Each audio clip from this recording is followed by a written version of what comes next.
What's up, guys? We are live. Let's give some people some time to get into the live right now. We're live right now on YouTube.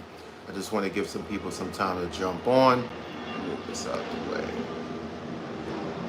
Give some people some time to jump on to the live. Good night, good night, good night. This is actually my first night. I'm shooting the podcast and also shooting my live at the same time. So I decided I wanted to start recording the live content now to also, get that to the people as well. Really start to record the live content, and get that. It's my first. Just bear with me, guys, a little bit. It's my first time recording it. Trying to adjust the camera on the live. Yeah, so today, guys, what I would like to talk to you guys about is setting the week off right, Setting the week, getting the week started right. I get a lot of questions from people about, what are some of the things that I could do to get my week start off right? How do I set up my Monday to win? So today I'm going to give you guys some tips how you can start your day off right, how you can start your week off right.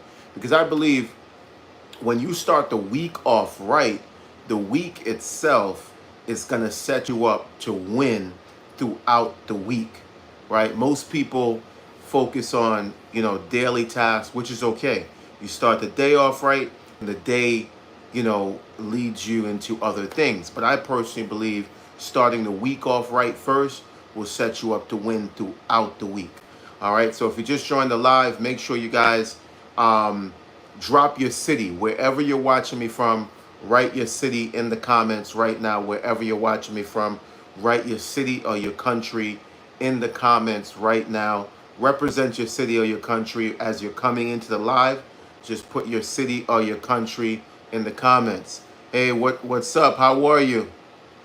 All right, International Space Station. What's up? What's up? All right, so tonight, guys, what I'm talking about is starting the week off right. Tonight is Sunday night, and I want to work with you guys on starting the week off right. If you guys don't know, my name is Kash-Wayne Campbell. I'm a licensed real estate broker in the state of New York and Georgia. I have 2 real estate brokerages, and we sell real estate all around the country. I've trained over 300 plus people to get to become successful. I also have a degree in business management, so that's what I do. All right. If you haven't already gotten a copy of my book, the book is called How to Get Started as a Real Estate Investor. It was written to help individuals to become real estate investors. I also have the Get Cash with Cash podcast, where we share a lot of real estate information, motivational information, all of that stuff. Price of a home in NYC. What's the price? It depends on where you want to be, right? So if you're looking for a house in New York, the typical price, if you're looking for a one family is about 550 US, depending on the area that you want to be in.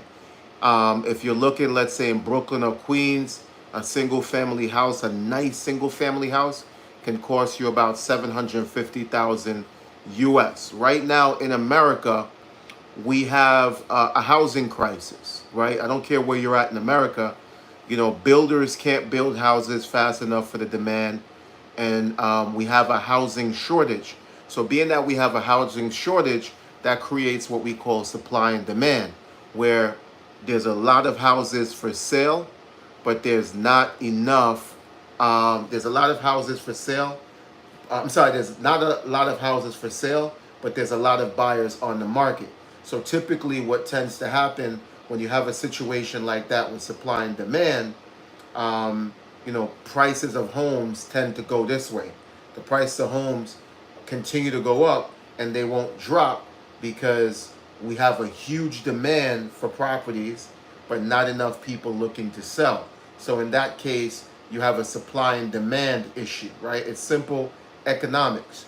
So what has been happening is even the builders around the country, people who build homes, are saying that they're having a shortage of even homes to build, because the materials have gone up. Everything follows the housing market, right? If you notice, when the housing market crashed in 2008, you know, it not only affected the US, it affected the entire world, the stock market, everything. When the housing market hit, that crash again, it really ruffled the feathers of the financial industry. So, when Wall Street, when the in 2008, when the market went belly up, right? There's a lot of people who lost a lot, right? Home Depot was also affected. Lowe's was affected. Real estate stocks were affected. The stock market was affected, right? And what America has now taken and understands, what America has taken into account, is we can never have another situation like when the real estate market crashed in 2008, 2009, because the real estate market itself is too important. There's too many things tied to the real estate market, right? There's so many things that are tied to the real estate market. If people, because think about this, right? Follow me. If you're on this live tonight, just follow me real quick. I'm going to explain why real estate cannot crash, right? Here's the thing about real estate, right? When you go to a bank like Chase, TD Bank, Scotia Bank, right? If you're in other countries, you go to a bank like Scotia, you go to a bank like TD, you go to a bank like Chase. Those banks are what we call depository banks, right? So you have different kinds of banks. Those types of banks are what we call depository banks, right? Depository banks, primarily what they're there to do is to provide a service for you to deposit your money. When you deposit your money, they take your money and they invest your money into other things. One of the other things that they invest your money into is real estate, right? That's huge. So when you deposit your money in the bank, even if you have, $1,000, $10,000, $30,000, the bank takes your money and the bank invests your money, right? That's why investors, and big investors and people like that, billionaires, say your money does you no good sitting in a bank, right? Because the bank makes money off your money, but the money that you make, the returns are fairly minimal unless you have things like a high yield account, things like that, where it is designed for investment and return. But other than that, if your money is sitting in a bank account, your money does you no good sitting in a bank account.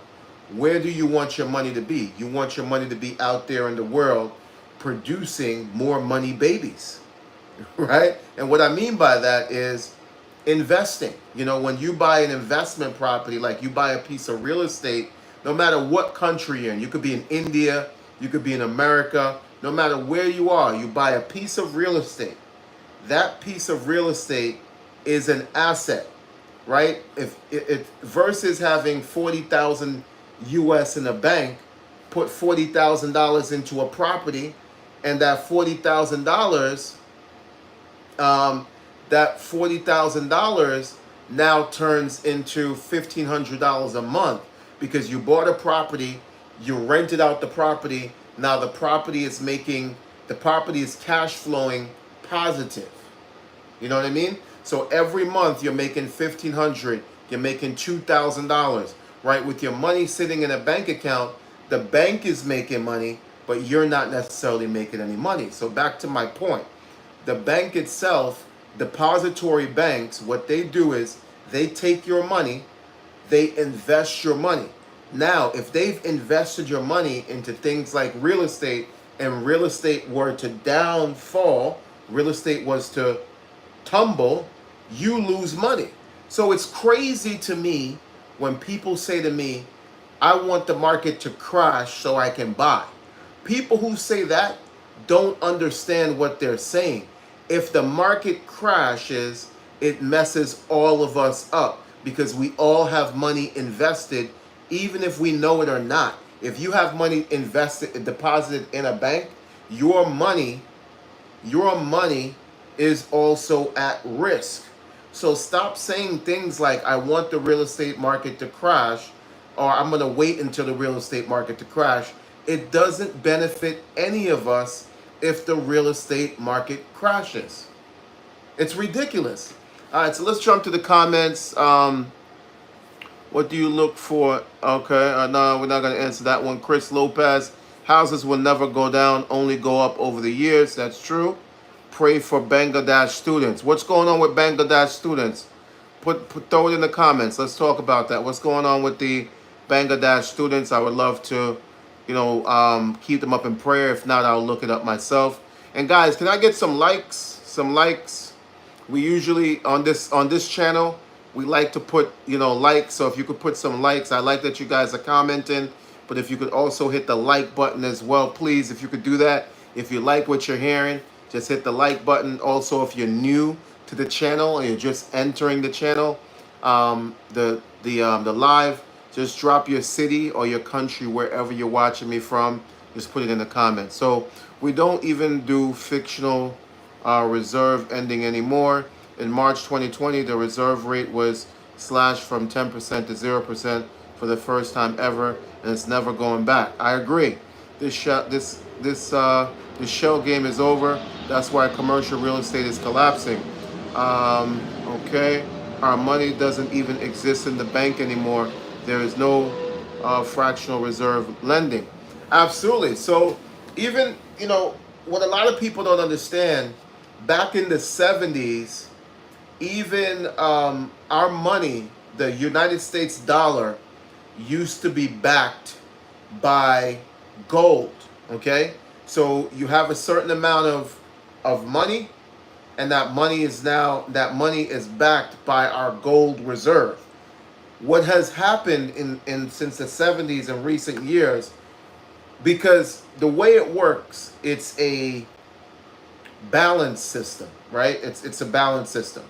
We need to have, the way it used to work is we would have a certain amount of money and we would print a certain amount of gold, right? The amount of gold you have should equal to the amount of money that you can print, right? So what America has done is got away from the gold, because money is really just a piece of paper, right? The dollar, right, is really just a piece of paper, a special paper, printed cotton, right? It's paper, right? It's not really real. The real is the perception, is our perception. That's what makes the money real, right? The money is not really real. It's a piece of paper. What makes it real is our perception that it's real. So what America has done is disassociate itself from the gold, and now we print the dollar. So what that means, what a lot of people don't really understand that. What that means is that if you need a certain amount of gold to print a certain amount of money, if you eliminate the gold, you can print unlimited money because you have nothing to match it, right? We don't have to have a certain amount of gold anymore to print large amounts of money. You see what I mean? So it's a whole system, guys, and you got to understand that it's bigger than the real estate market crashing, right? If the real estate market crashes, it's going to affect everybody indirectly, even if you like it or not. I see someone, Argentina is in the building. Argentina, what's up? What's up? What's up, Argentina? Argentina is in the building. Who else is watching? Can I get some likes? Let's get some likes, man. Let's get some likes.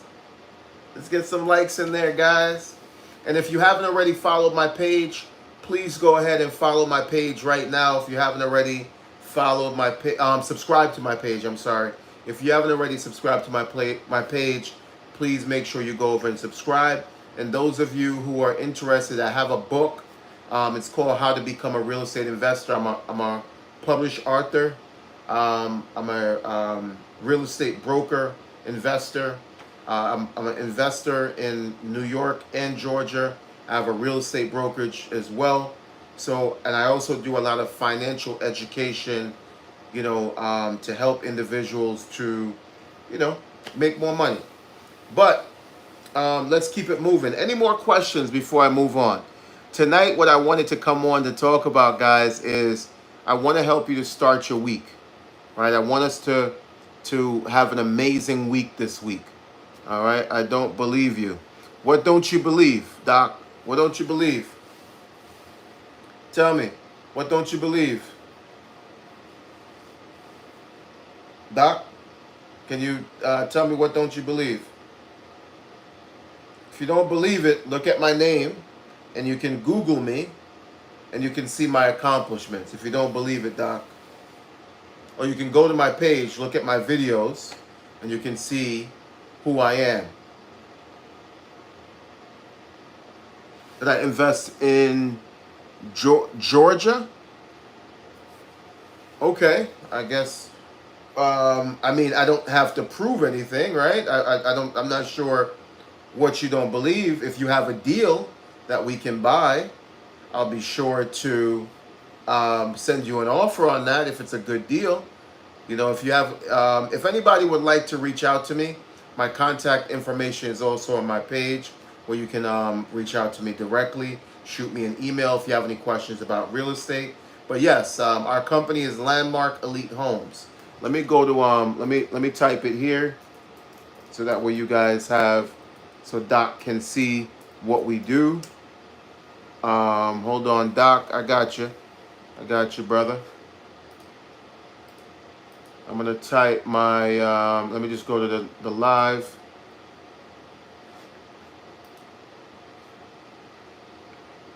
All right, guys. So, any other questions? Any other questions?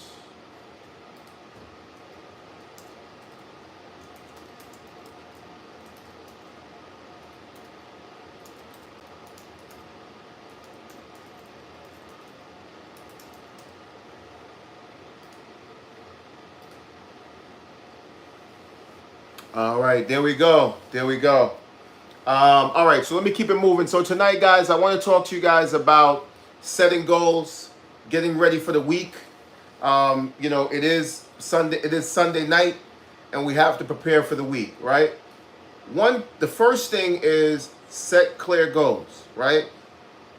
Start your week by setting clear goals, achievable goals, whether they're big or small. You have to have some sort of roadmap for the week. This week, after I finish this live, I have a few things that I have to get done this week. Man, and I'm going to do another live about this one.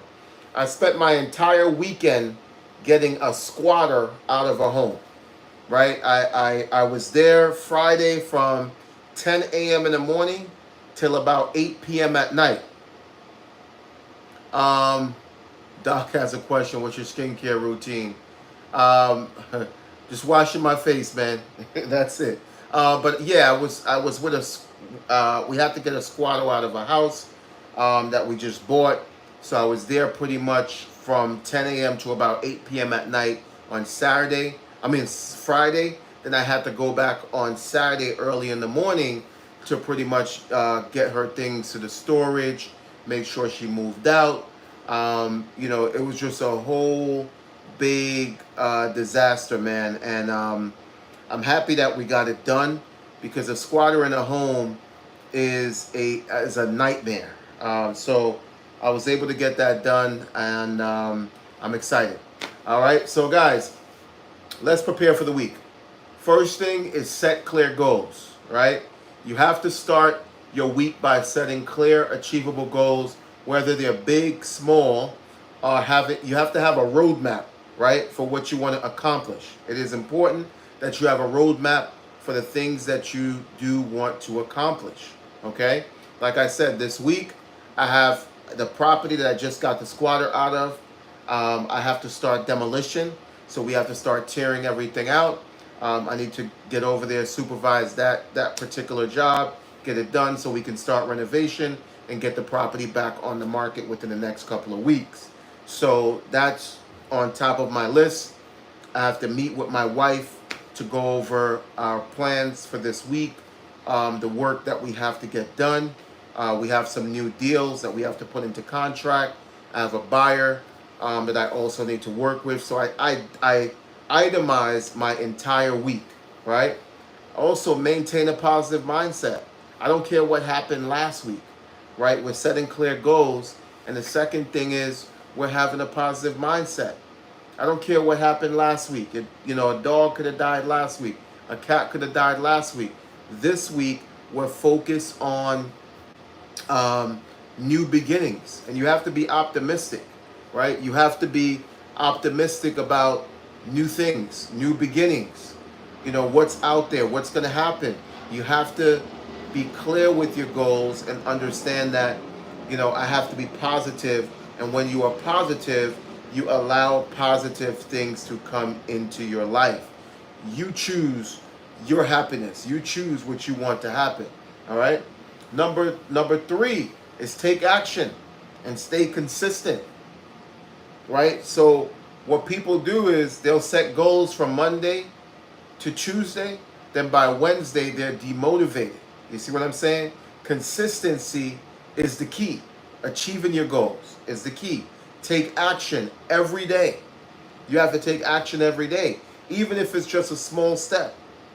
Even if it's just a small step. Celebrate your progress and learn from your setbacks. Right? Disappointments. Learn to discipline your disappointments. Learn to discipline your disappointment. Setbacks only set the stage for major comebacks. All right? Remember, it's an accumulation of efforts. Accumulation of effort that gets you to where you want to be. All right? So what's up? Let me see, Doc. My cat died last week. I'm sorry to hear that. Man. We'll send a prayer out there for Doc's cat. We're sorry to hear that. All right? So, guys, I'm going to get ready to jump off. I got to get ready to, go work out, hit the bike, get ready for the week. Hey man, how are you doing? I'm doing fantastic, Andrew. How are you doing? And welcome to the live, Andrew. I see that you're new on here, so welcome to the live. I see that you're new. And Andrew, if you haven't already subscribed, go ahead and hit the subscribe button. But yeah, I'm doing good, man. I'm excited. There's a lot of amazing things that are happening in my life right now, and I'm super excited. This week actually we hit over 13,000 subscribers on YouTube. Over 13,000 subscribers. So, I'm excited. I've been building on social media. I've been making videos and trying my hardest, because I know I have something unique to offer. I've been trying my hardest. I've been trying to work hard to, just get subscribers. And sometimes I used to do my videos and I used to get like 30 views. I used to get like 22 views, 30 views, 50 views. And I used to always say to myself, I don't know what it is. I feel like I have a unique perspective. I help a lot of people. And I see people and I'm not downplaying anybody else. I see other people get a lot more views, and they don't have and I know they're not as genuine as I am. They don't pour into people as I do every day. My friends, people like that. I'm the person people call when they have issues for advice and things like that.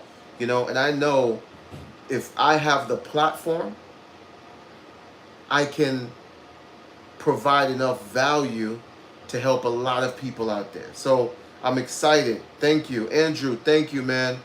Doc, thank you. Yeah, so we hit 11,000 people. And it's been a blessing. It's been a long road. We've gotten up to 13,000 subscribers. I think we're at I had a video that went viral recently at it's about 7.8 million views now. And I was also just invited to the YouTube Partner Program where you can now start to get monetized. So that's big. That's big. So we had 7.8 million views, and now I'm also invited. I just did the application on Friday, and they're gonna be. They're saying they're reviewing it, and it should take about 2 to 3 weeks. So I'm excited. I'm excited, and I feel I just need an opportunity. You know, I used to do a lot on Instagram. Instagram is one of my biggest platform was one of my biggest platforms, but now I'm spending all of my time. I'm spending more of my time here on YouTube. The reason why I'm spending more of my time here on YouTube is because I feel like Instagram, people just don't support you as they support you here on YouTube. You know, if you're an up and coming creator, good day, good day. KXN 1407, good day. I feel like if you're an up and coming creator, you know, as far as you create content and you're trying to get out there, YouTube is probably the best place for you right now to really strive and get out there as a content creator. I think YouTube is probably the best place for you to get organic traffic. You know, and some of you have great content. You just need to get the content in front of more people. And YouTube, I think, is the best place to, in 2024, to get you in front of millions of people for a fraction of the cost. You know, a lot of those other platforms like Instagram, TikTok, and all those platforms, they're about this. They're about money. Their thing is, why should we give you 1 million views if we charge people for 1 million views, right? So I think, you know, a lot of these platforms talk the talk, you know, like the TikToks, the Instagrams, but they're not really pushing your stuff organically. I put a video on YouTube, my first 1 million views, a video I put up on YouTube. It's at 7.8 million views now, and that video went viral on TikTok. On YouTube. The only other platform I've ever went viral on was Facebook, where I put a video on Facebook and it got over 150,000 views, and I gained 18,000 followers on my business page from that. But other than that, you know, these platforms, I think right now in this day and age in 2024, if you plan to become a creator, you want to start doing lives like this, you want to start sharing information, YouTube is the best place to be, hands down. Let me see. Doc, I have a small moving business right now. Should I start an Instagram? You have a small moving business. I think you can start you can put posts on Instagram. I'm not saying not to do Instagram, but your main focus right now, Doc, should be on YouTube. And where on YouTube? Your main focus right now should be the shorts on YouTube. YouTube right now is pushing shorts more than anything else. What's happening is short form video is the key, right? They're trying to compete with TikTok, right? TikTok is now they were I think the #1 for short form content. What do I mean by short form content? Short form content is anywhere from 30 to 60 minutes, right? How the world has evolved now, people don't have time for a lot of these long form videos, right? Sometimes people don't have time to watch a long video.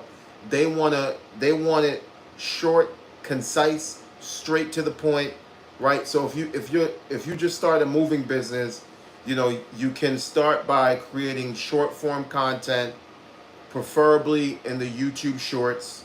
Start to create some short form content with a call to action. And you can create some short form content link to a long form video. So when you do a short, there's a little section under the short that says related video. So you can do a long video, then you can create shorts from that long video, but it's a funnel system because the short is going to bring people back to the long form. But what I think now is shorts are just going to take over, because if you could tell somebody something in 30 to 60 minutes, why the hell would they watch an hour video, right? Except if it's like a live like this where they can interact. But people, when people are searching for things, they kind of want to get things, they kind of want it right now, on demand. And Doc, the amazing thing about your business is a lot of even when I had a squatter, right, Doc, and I'm going to talk to you directly. With the squatter that I got out of this house, and I'm going to do a short. And Doc, if you could, I think my, let me write my, if you could just shoot me, I want to send you this video because for your company, I think it would be really good. I'm going to put my email here as well too. So if you could just shoot me your because for some reason I can't see it, just shoot me your channel. I'm going to shoot you a video that I'm going to make tomorrow. And Marguerite Holmes.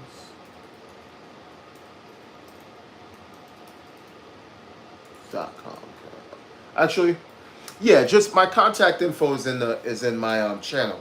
Just go there, make sure you subscribe. I'm gonna put up a video tomorrow, and this video is about when I helped the squatter to move. And Doc, the type of content that you can do is content just like this. When you're doing a move and a clean out, you can show exactly how your company moves people. The number one question people have when they're moving is my stuff going to be protected? One video you can do, Doc, is showing people how you safeguard their TVs, how you wrap everything, how you take everything to the storage facility or to the new home, proper, safe, neat, and proper.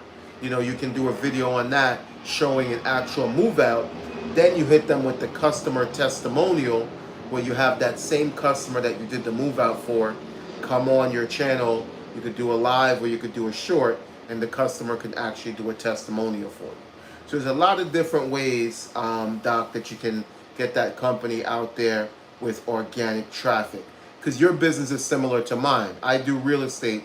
So a lot of the content that I do is just showing me in the field, maybe at a house, doing an open house, helping a client to move out, maybe a client testimonial, a crazy story, something crazy that happened while I was at a house, something crazy that happened with a seller, something crazy that happened with a buyer. So there's a lot of content ideas that you can use, but I would say focus on YouTube Shorts is key. YouTube Shorts, Instagram, and you can probably do a little TikTok, but my main focus will be YouTube with your kind of business. Thank you, Doc. I appreciate it. If you haven't already subscribed, just make sure you subscribe to the channel. And guys, can I get some more likes on the channel?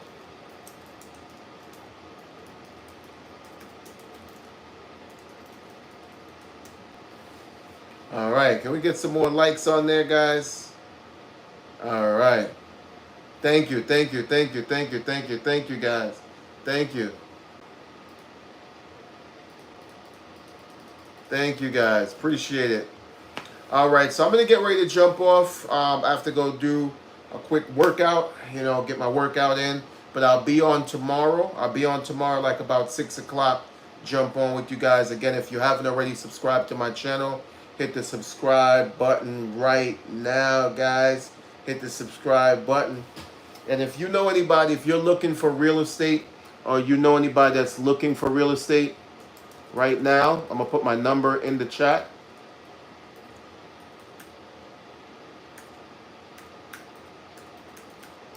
All right, so if you're looking for real estate, or you know anyone that's interested in buying real estate, you can give them my contact number. Right, I made a mistake with the number, but with the call, I meant a call, C-A-L-L. So if you know anybody that's looking for real estate right now, have them give me a call. If you have any questions about buying real estate, just give me a call. Jim, I don't know what you're talking about. Maybe you're the scam. I don't know what you're talking about. There's no... I don't know what you're talking about. Let's remove you. Yeah, so just give me a call if you need any help with purchasing real estate, or help, you know anybody that needs help um, with real estate services. Hold on, let me get this guy out of here. This Jim guy.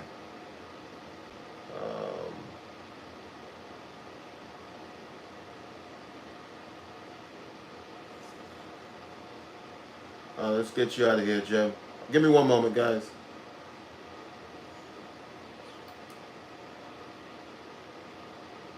All right, Jim, it's over for you, brother. All right, so you're asking what's a down payment amount. So let me explain. So if you go FHA,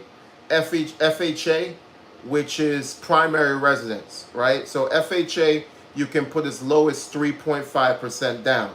And FHA is not just for first-time home buyers, because a lot of people have that mixed up. FHA is not only for first-time home buyer. As long as it's your primary residence, so which means you could have had one FHA loan already. As long as you've sold that home and you're buying a new home, you can get FHA again. FHA is 3.5% down. So as long as it's your primary residence, the bank will allow you to go 3.5% down. Okay? A conventional loan product is 5% down, a minimum of 5% down. Here's the difference, right? 5 to 20% down is conventional. Here's the difference. When you put less than 20% down on a conventional loan, you're going to have what we call PMI, private mortgage insurance. Private mortgage insurance, PMI. So if you put less than 20% down, it's the same thing, Doc. It's nationwide. It's the same thing. FHA and conventional loans are nationwide. All right. So if you put less than 20% down, you're going to have what's called PMI, private mortgage insurance. It's usually about maybe $250 additional a month on top of your regular payment, right? So pretty much if you're putting less than 20% down, there's an additional insurance you have to put down, because in case you default on the loan, the lender needs to be able to recoup their money. So that's where the insurer comes in, right? So that's why you have PMI, private mortgage insurance. So if you put less than 20% down, you will have what we call PMI, private mortgage insurance. So when you get to, let's say you put 5% down in a conventional product, and then you build up 20% equity over time, you can then refinance out of that product and get the PMI taken off, right? So as long as you have 20% equity in the home, you can refinance and get the PMI taken off. For FHA, it is the life of the loan. FHA is Federal Housing Administration. Federal Housing Administration. It is the life of the loan.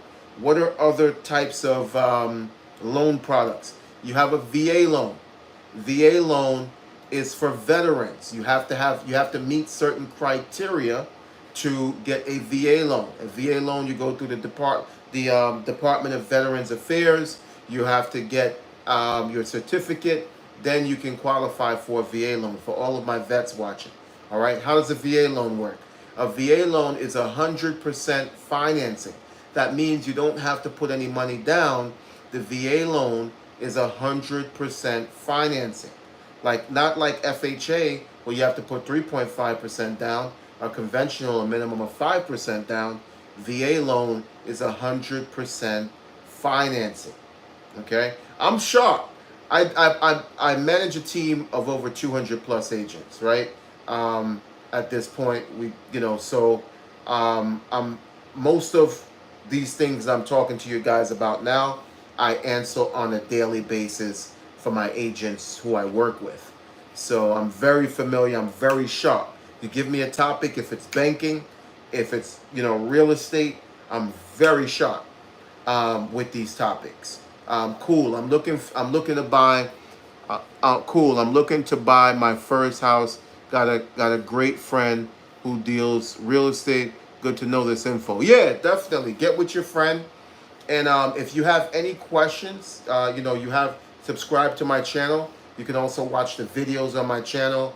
I share a lot of information pertaining to real estate. So, and keep in mind, before I go, down payment, right?